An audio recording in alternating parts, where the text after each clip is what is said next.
विद्युत खुंट और तारे गछ डाल विपदरी धन जीवन। गजपति जिलार सदर महकुमा पारलाखेमुंडी सहर विभिन्न स्थान रे विद्युत खुंट और तारे गछ डाल और लता गुड़िक मारी देखा मिलुछे, जहा फल कि विद्युत संस्पर्श रे आसी धन जीवन विपद रे पड़िबार संभावना रही। विशेषकर गो संपद गुड़िक बेसी प्रभावित हेबार संभावना रही। विद्युत खुंट निकटरे छोट बड़ अनाबना गछ रही। बड़ गछ गुड़िकर डाल विद्युत तार उपरे लगी रोचे। सेही भली छोट छोट गछ गुड़िक विद्युत खुंट और तार रे मारुछे।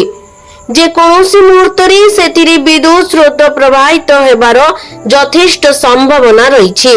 जदि सेपरि किछि घटना घटे तेबे आख पाख स्थान गुड़िकरे विद्युत संस्पर्श रे धन जीवन नष्ट हेबो।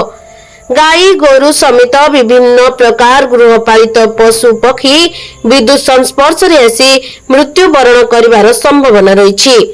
रक्षणाबेक्षण नाम रे विभागीय कर्तृपक्ष बारंबार विद्युत काट करुछंती, किंतु एभली समस्या गुड़िक विद्युत विभाग ध्यान देउनथिबा नै साधारण रे अभियोग हेउछि।